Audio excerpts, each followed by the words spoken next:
بنو امیہ جو تھے ان کو مسلمان کو اچھی نظر سے نہیں دیکھتے تھے. کہتے ہیں کہ یا رسول اللہ ہم مکہ میں آئے ہیں جی ٹھیک ہے جو ہو گیا ہو گیا، لیکن آپ کے جو صحابہ ہیں وہ ہمیں کوئی اچھا نہیں سمجھتے. بنو امیہ کے لوگ یہ سیدنا عثمان کے پاس جانے لگے. سیدنا عثمان ان کو عہدہ دے دیتے تھے. پولیس کا یہ محکمہ بھی سیدنا عمر نے قائم کیا تھا. ان کا کام ریونیو کلیکشن میں مدد دینا اور لا اینڈ آرڈر کو کنٹرول کرنا اور جاسوسی کرنا بھی تھا. اعوذ باللہ من الشیطان الرجیم، بسم اللہ الرحمن الرحیم. اللہم صلی علی سیدنا محمد وعلی آلہ وصحابہ وبارک وسلم. تو ہم بات کر رہے تھے کہ سیدنا عثمان کے دور میں جو ایڈمنسٹریٹو سسٹم تھا وہ کیا تھا. اب وہ گورنر جو سیدنا عمر نے بنائے ہوئے تھے، پہلے 5 6 7 سال تو وہی گورنر چلتے رہے، سوائے اکا دکا تبدیلیاں ہوئیں اور وہ بھی بڑے صحابہ کو ہی متعین کیا گیا. اب میں آپ سے بات کر رہا تھا کہ بنو امیہ جو تھے ان کو مسلمان کو اچھی نظر سے نہیں دیکھتے تھے. اس کا میں کوئی ایسے بات یہ نہیں کر رہا، اس کا ثبوت میں آپ کو دیتا ہوں 2 واقعات سے. ایک واقعہ یہ ہوا کہ مدینہ کی ایک گلی میں سیدنا بلال، سیدنا صہیب رومی اور سیدنا سلمان فارسی رضوان اللہ علیہم اجمعین تینوں جلیل القدر صحابہ ہیں اور رسول اللہ صلی اللہ علیہ وسلم کے بڑے قریبی اور پسندیدہ تھے. یہ ایک گلی کی نکر پہ کھڑے تھے، وہاں سے ابو سفیان گزرا تو شاید کیا ہوا کہ سیدنا بلال نے یہ کہا کہ اس دشمن اللہ اور رسول کی گردن سے ابھی تکبر نہیں نکلا. تو یہ وہاں سے سیدنا ابوبکر بھی گزر رہے تھے، انہوں نے یہ بات سن لی اور سیدنا بلال کو ڈانٹا کہ تم سردار قریش کے بارے میں اس طرح بات نہ کیا کرو. اور پھر خود ہی سیدنا ابوبکر صدیق نے جا کے رسول اللہ صلی اللہ علیہ وسلم کو بتایا کہ آج بلال، سلیمان اور صہیب اس طرح بات کر رہے تھے ابو سفیان کے بارے میں، تو میں نے انہیں ڈانٹا ہے. تو رحمت کونین صلی اللہ علیہ وسلم نے فرمایا اے ابو بکر، کہیں تم نے ان تینوں کو ناراض تو نہیں کر دیا؟ اگر تم نے ان کا دل توڑ دیا تو ابو بکر تو برباد ہو گیا. تو سیدنا ابو بکر کا رنگ فاق ہو گیا، وہ وہی پیروں سے پلٹے، ان تینوں کے پاس آئے اور ان سے معافی مانگی اور انہوں نے کہا نہیں ایسی کوئی بات نہیں، آپ ہمارے بے سردار ہیں، ہمارے دوست ہیں، کوئی مسئلہ نہیں ہے. تو یہ ایک واقعہ میں آپ کو بتاؤں کہ مسلمانوں کا رویہ ان کی طرف ٹھیک نہیں تھا، کیونکہ انہوں نے مسلمانوں کے ساتھ ظلم بہت کیے ہوئے تھے. اور پھر ایک دوسرا واقعہ خود ابو سفیان کی زبان سے ہے کہ ابو سفیان جو ہیں وہ رسول اللہ صلی اللہ علیہ وسلم کی خدمت میں جاتے ہیں اور کہتے ہیں کہ یا رسول اللہ ہم مکہ میں آئے ہیں جی ٹھیک ہے جو ہو گیا ہو گیا، لیکن آپ کے جو صحابہ ہیں وہ ہمیں کوئی اچھا نہیں سمجھتے، تو آپ مہربانی فرمائیں میرے یہ 3 کام جو ہیں وہ میرے کر دیں تاکہ میری کوئی لوگوں کے عزت اور مرتبے میں اضافہ ہو. تو وہ 3 کام جو ہے وہ کہتے ہیں کہ آپ مجھے آرمی میں شامل کر دیں تاکہ میں جا کے شہادت وہ جہاد کر سکوں. نبی صلی اللہ علیہ وسلم کا ٹھیک ہے. پھر فرمایا کہ آپ میرے بیٹے کو اپنا کاتب رکھ لیں. نبی صلی اللہ علیہ وسلم کا ٹھیک ہے، نو پرابلم. پھر فرمایا کہ آپ میری بیٹی سے نکاح کر لیں. تو وہ نبی کریم صلی اللہ علیہ وسلم نے فرمایا کہ آپ کی بیٹی آلریڈی میرے نکاح میں حبیبہ موجود ہے. یہ 2 واقعات ہیں جس سے یہ اندازہ ہوتا ہے کہ مسلمانوں نے ان کو ایز اے سردار یا ایز اے نوبل کبھی بھی تسلیم نہیں کیا تھا. وہ مسلمان جو رسول اللہ صلی اللہ علیہ وسلم کے رفقائے کار تھے. تو اس لیے جب یہ 7 ہجری کا واقعہ آیا تو مسلمانوں کی سلطنت جو ہے یہ بہت پھیل گئی، خوشحالی آ گئی، آرام و سکون آ گیا، جنگیں بہت کم ہو گئیں اور 3 بر اعظموں کے اوپر اسلام کا جھنڈا لہرانے لگا. اور اس وقت شمالی افریقہ سے لے کر آذربائیجان تک اور پھر اس طرف سے لے کے قبرص تک، قبرص آج چونکہ یورپ میں ہے تو قبرص تک جو ہے یہ مسلمانوں کے انڈر آ گیا. اتنی بڑی سلطنت جو 3 کانٹیننٹس پر مشتمل تھی، تو خوشحالی بھی آئی، ریونیو بھی آیا، لوگ بھی امیر ہوئے، سیولائزیشن چلی، کلچر چلا. تو اس وقت یہ لوگ جو تھے، یہ بنو امیہ کے لوگ، یہ سیدنا عثمان کے پاس جانے لگے. سیدنا عثمان چونکہ بنو امیہ سے تھے، کوئی تھوڑی سی ہر بندے کو اپنی قبیلے کے بارے میں ہوتی ہے، تو یہ لوگ جا کے ان سے اصل میں منترلا کرتے تھے. جو لوگ الزام لگاتے ہیں نا سیدنا عثمان پہ نیپوٹزم کا، وہ نیپوٹزم نہیں تھا. یہ جو لوگ جاتے ان سے منترلا کرتے اور انہیں کہتے کہ دیکھیں جی نبی صلی اللہ علیہ وآلہ وسلم کے دور میں ہم غلط تھے، ہم جاہل تھے، ہم لڑتے رہے، کسی نے کہا میرا بھائی مارا گیا، کسی نے کہا میرا چچا مارا گیا، کسی نے کہا میرا بیٹا مارا گیا، تو جناب اس کے بعد بھی دیکھیں ہم تو مر گئے، لٹ گئے، یہ ہو گیا، تو اب اللہ نے خوشحالی دی ہے، ہم مسلمان ہو چکے ہیں، تو آپ مہربانی کریں تو ہمیں کوئی نہ کوئی عہدہ دیں۔ تو سیدنا عثمان ان کو عہدہ دے دیتے تھے۔ اب اس وقت جو ایڈمنسٹریٹو سیٹ اپ میں نے آپ کو سمجھایا ہے، یہ یہی چل رہا تھا کہ امیر المومنین کے نیچے ڈفرینٹ امیر، اور امیروں کے نیچے ڈفرینٹ عامل، اور ریونیو کلیکشن کا یہ حساب تھا کہ عامل جو تھے وہ اور وہ جاتے شرطا کے ساتھ۔ شرطا ایک ایسا محکمہ تھا جو سیدنا عمر نے قائم کیا تھا، آج بھی عرب میں پولیس کو شرطا ہی کہتے ہیں، تو پولیس کا یہ محکمہ بھی سیدنا عمر نے قائم کیا تھا۔ ان کا کام ریونیو کلیکشن میں مدد دینا اور لا اینڈ آرڈر کو کنٹرول کرنا اور جاسوسی کرنا بھی تھا، یہ شرطا کا ایک محکمہ تھا۔ تو عمل جو ہے وہ شرطا کے ساتھ جاتے، لوگوں سے ان کا حساب کتاب لیتے، اور حساب کتاب کے مطابق وہ ریونیو کی جنس یا رقم لیتے اور واپس بیت المال میں آ جاتے۔ یہ ایک طریقہ کار تھا۔ اور جو امیر تھے وہ سارے کے سارے نبی کریم صلی اللہ علیہ وآلہ وسلم کے صحابی تھے۔ اس طرح جو عامل تھے وہ بھی یا تو صحابی تھے یا صحابیوں کے تابی تھے، اور جہاں بہت اعلیٰ قسم کے لوگ تھے جو بعد میں مسلمان بھی ہوئے تھے۔ تو کسی قسم کا کوئی انتشار ریاست میں نہیں تھا۔ لیکن جب یہ بنو امیہ والے سیدنا عثمان کے پاس آنے لگے، تو اس وقت جب ان کو گورنر بنایا گیا، تو پہلے سیدنا عثمان نے ایک صوبے کا گورنر چینج کیا اور بنو امیہ کے کو لگا دیا، پھر دوسرے کا کیا، پھر تیسرے کا کیا، اور یہ آہستہ آہستہ کر کے تمام صحابہ جو بڑے بڑے تھے ان کو پل آؤٹ کر لیا گیا، اور تمام صوبے جتنے تھے ان کے اوپر بنو امیہ کے گورنر لگا دیے گئے۔ ایک تو یہ فیصلہ ہوا جو کہ سیدنا عثمان نے، اس میں کوئی شک نہیں کہ وہ اپنے قبیلے پہ ترس کھا کے ان گڈ فیتھ کیا،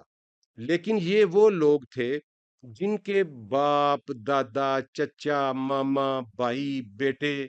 مسلمانوں کے ہاتھوں سے مارے جا چکے تھے، اور پرٹیکولرلی ان میں اکثریت وہ لوگوں کی تھی جن کے لوگوں کو سیدنا علی المرتضیٰ نے قتل کیا تھا مختلف جنگوں میں۔ اب یہ حقیقت آپ نے ذہن میں رکھنی ہے تاکہ آگے ساری بات آپ کی سمجھ میں آتی چلی جائے گی۔ تو ایک تو یہ کیا، دوسرا ایک شخص تھا حکم بن ابی العاص، یہ سیدنا عثمان کا سگا چچا تھا، اور اسی نے سیدنا عثمان کے اوپر شدید تشدد کیا تھا جب وہ مسلمان ہو گئے تھے۔ اور یہ شخص جو ہے اتنا بدبخت انسان تھا کہ یہ فتح مکہ کے بعد جب مسلمان ہوا اور مدینے میں آ گیا، اور مدینے میں آ کے اس نے ایک بڑی کبیح اور مکروہ حرکت جو ہے نا وہ شروع کی، اور وہ اتنی کبیح اور مکروہ حرکت ہے کہ جس کو بیان کرتے ہوئے بھی انسان کا خون جو ہے نا وہ کھولنا شروع ہو جاتا ہے۔ یہ جہاں کہیں دیکھتا، مدینے میں جب نبی کریم صلی اللہ علیہ وسلم مکہ کیا پورے عرب کو فتح کر چکے تھے، یہ جہاں کہیں لوگوں کا مجمع دیکھتا تو وہاں نبی کریم صلی اللہ علیہ وآلہ وسلم کی نقلیں اتارنی شروع کرتا۔ جدید دور میں آپ سمجھ لیں کہ کارٹون بن کے نبی کریم صلی اللہ علیہ وآلہ وسلم کی نقلیں اتارتا۔ یہ اتنا خبیث اور بدبخت شخص تھا۔ یہ اطلاع جب نبی صلی اللہ علیہ وآلہ وسلم تک پہنچی، تو اب چونکہ یہ ظاہری طور پر تو یہ لا الہ الا اللہ محمد رسول اللہ پڑھ چکا تھا، تو نبی کریم صلی اللہ علیہ وسلم کا یہ وتیرہ تھا کہ جو شخص مسلمان ہو جاتا تھا اسے قتل نہیں کرواتے تھے۔ آپ نے اس کو سزا دی اور یہ کہا کہ یہ نہ مکہ میں رہ سکتا ہے نہ مدینہ میں رہ سکتا ہے۔ اس کو کہا کہ تم طائف میں رہو جا، اور پابندی لگا دی کہ یہ مکہ اور مدینہ میں نہیں آ سکتا۔ اور پھر بقول اما عائشہ کے، جو کہ حدیث ہماری بخاری میں موجود ہے، کہ نبی کریم صلی اللہ علیہ وآلہ وسلم نے یہ جملے بھی ارشاد فرمائے کہ حکم پر لعنت، اس کی اولاد پر لعنت۔ اچھا، یہ بندہ جو تھا یہ سردار بنو امیہ کا، تو جب نبی صلی اللہ علیہ وسلم کا وصال مبارک ہو گیا تو یہ بنو امیہ والوں نے سیدنا ابوبکر کو کہا کہ حکم کو، انہوں نے کہا ہو ہی نہیں سکتا حکم واپس آ جائے، میرے رسول نے نکالا ہے وہ کیسے آ سکتا ہے۔ سیدنا عمر کو کہا گیا، تو سیدنا عمر نے کہا کہ میرا تو دل کرتا ہے میں ویسے ہی اس کو کریش کر دوں، میں تو نبی صلی اللہ علیہ وسلم کی وجہ سے اس کو کچھ کہتا نہیں، تو واپس آنے کی تو بات ہی نہ کرو۔ ان کے دور میں بھی یہ واپس نہ آ سکا۔ سیدنا عثمان کے بھی پہلے 5-6 سال میں یہ واپس نہیں آیا، لیکن 7ویں سال میں سیدنا عثمان اس کو واپس لے آئے۔ مسلمانوں نے جب اس پہ احتجاج کیا تو سیدنا عثمان نے یہ کہا کہ میں نے ایک دفعہ نبی صلی اللہ علیہ وسلم سے اس کی سفارش کی تھی، تو نبی صلی اللہ علیہ وسلم نے مجھے کہا تھا کہ اگر اللہ نے تمہیں حکمران بنایا تو اپنی حکمرانی کے دور میں اس کو لے آنا، تو مجھے انہوں نے اس کی اجازت دی تھی۔ ہم مانتے ہیں کہ سیدنا عثمان کو نبی کریم صلی اللہ علیہ وسلم نے اجازت دی ہوگی، وہ آ گیا۔ اب اس کا ایک بیٹا تھا مروان، سیدنا عثمان نے اپنی بیٹی کا نکاح اس کے ساتھ کیا اور ساتھ اس کو چیف سیکرٹری یا چیف منسٹر یا پرائم منسٹر لگا دیا، یعنی سیدنا عثمان کے بعد جو 2 IC تھا وہ مروان بن حکم بن گیا۔ اب یہ سارا ایڈمنسٹریٹو ارینجمنٹ بن گیا، ہر صوبے پہ جو امیر تھے، گورنر تھے، وہ سارے بنو، سارے کے سارے 9 کے 10 گورنریاں تھیں، سارے کے سارے بنو میاں کے ہو گئے۔ اور اس کے بعد جتنے بھی نیچے عامل تھے ان گورنروں نے اپنے اپنے رشتہ داروں میں ینگ لڑکے جتنے فارغ یا نوجوان ہوئے تھے ان سب کو لا کے عامل مقرر کر دیا، اور اوپر جو چیف سیکرٹری تھا وہ بن گیا مروان بن حکم۔ اب انہوں نے یہاں پر اور ساتھ آپ کو میں نے پہلے بتا چکا ہوں کہ الاٹمنٹ آف لینڈ جو ہے وہ اس کی پالیسی بن چکی تھی، اس کے ذمہ دار اکیلے سیدنا عثمان نہیں ہیں، یہ تمام صحابہ کا حضرت عمر پہ بھی پریشر تھا۔ حضرت عمر کی شخصیت بڑی جاندار تھی، وہ یہ پریشر سسٹین کر گئے، سیدنا عثمان نے وہ بات مان لی اور ان کو مالکانہ حقوق دے دیے۔ اب اس کے بعد جب یہ گورنر سارے بنو میاں کے لگ گئے، یہ 8واں سال شروع ہو چکا تھا سیدنا عثمان کی خلافت کا، اور نیچے عامل سارے کے سارے بنو میاں کے ینگسٹر لونڈے لپاڑے جو تھے وہ سارے جا کے وہ لگ گئے عمل، یعنی ڈی سیز لگ گئے۔ تو انہوں نے ایک ڈراسٹک چینج کیا۔ ڈراسٹک چینج کیوں ہوا کہ وہ گئے جب انہوں نے جا کے ریونیو کا حساب کتاب کیا اور اٹراسٹیز کی کوشش کی، کچھ ظلم کرنے کی کوشش کی، تو لوگوں نے آگے سے مزاحمت کی کہ کیونکہ لوگ تو ایک عدل اور انصاف والے سسٹم کے اوپر جو تھے وہ عادی ہوئے ہوئے تھے، تو انہوں نے کہا بھئی ایسے ہم تو ایسے نہیں ہونے دیں گے۔ تو وہاں کچھ ناخوشگوار واقعات پیش آئے، کچھ لڑائی جھگڑا ہوئے، اس کے تدارک میں انہوں نے یہ کیا کہ عمل جائے گا شرطا کے ساتھ اور پوری کی پوری فصل جو ہے وہ اٹھا کے بیت المال میں لے آئے گا اور اس کی پرچی دے آئے گا، بیت المال میں لا کے یہ حساب کیا جائے گا، جتنا بیت المال کا حصہ بنتا ہے وہ رکھ لیا جائے گا اور باقی ان کو کہے گا جائے گا کہ یہ اٹھا کے لے جاؤ۔ اب یہ ایک ظالمانہ نظام تھا۔ آپ دیکھیں نا، آج بھی اگر ایک ریونیو کلیکٹر آئے اور میری فصل کو اٹھا کے تو وہ میرے گاؤں سے وہ شہر میں ضلع ہیڈ کوارٹر پہ آ کے لے جائے اور پھر مجھے پرچی دے جائے، اور پھر لوگ جب وہ پرچیاں لے کے اپنی فصل لینے جاتے تو کئی کئی دن انہیں وہاں پر انتظار کرنا پڑتا، لینے لگتی، انہیں ذلیل و خوار کیا جاتا اپنی ہی فصل لینے کے لیے۔ تو وہ ایک ریزنٹمنٹ جو ہے نا وہ آہستہ آہستہ پیدا ہونا شروع ہوئی۔ اب اس ریزنٹمنٹ کا کیا تھا، سدباب کیا تھا؟ سیدنا عمر نے ایک پالیسی بنائی تھی کہ کوئی بھی جو جلیل القدر صحابی تھے نا، جنہوں نے رسول اللہ صلی اللہ علیہ وآلہ وسلم کے ساتھ ٹائم گزارا تھا اور جہاد کیا ہوا تھا، ان پہ انہوں نے پابندی لگا دی تھی اپنے سارے دور میں کہ یہ لوگ مدینہ سے باہر نہیں جا سکتے۔ اگر کوئی جلیل القدر صحابی، سوائے اس کے کہ جس کو میں کوئی اسائنمنٹ دے کے بھیجوں گا، والنٹیرلی اپنی مرضی سے یہ مدینے سے باہر نہیں جا سکتے تھے۔ یہ سیدنا عمر کی ایک پالیسی تھی اور یہ بڑی سخت پالیسی تھی ان کی، اور اس کے پیچھے وہ یہ کہتے تھے کہ یہ سارے نبی صلی اللہ علیہ وآلہ وسلم کے پروانے ہیں، جب یہ مختلف شہروں میں جائیں گے تو جس طرح گڑ کے اوپر مکھیاں آ جاتی ہیں، لوگ ان پر مکھیوں کی طرح آئیں گے، نبی صلی اللہ علیہ وسلم کی محبت کی وجہ سے لوگ ان کے ہاتھ چومیں گے، پاؤں چومیں گے، پھر لوگ ان سے مسائل پوچھیں گے، تو کوئی کوئی بات کہے گا، کوئی کوئی بات، تو بات پھیلتی جائے گی اور دین کی صورت بگڑ جائے گی۔ یہ بہت اچھی پالیسی تھی سیدنا عمر کی، جس پہ انہوں نے ساری زندگی کاربند رہے اور انہوں نے اس پہ عمل کیا۔ لیکن سیدنا عثمان نے یہ پابندی ختم کر دی اور صحابہ پوری سلطنت کے مختلف شہروں میں پھیل گئے، اگرچہ اس سے اسلام پھیلا، مسلمان ہوئے۔ تو اب یہ جب ایٹراسٹی شروع ہوئی لوگوں کی کے ساتھ، ظلم شروع ہوا بنو امیہ کے عامل اور امیروں گورنروں کی طرف سے، اور وہ ان کی فصلیں ضبط کرنے لگے، اور بھی طرح طرح کے ظلم و ستم کے جو واقعات تھے اور لوگوں کی شنوائی نہ ہونے لگی، تو لوگ وہاں اس علاقے میں جو مشہور صحابی بیٹھا ہوتا تھا نا، لوگ اس کے پاس جاتے کہ کہتے کہ آپ اللہ کے رسول کے صحابی ہیں، بڑے ہیں، بزرگ ہیں، ہمارے ساتھ یہ معاملہ ہو رہا ہے۔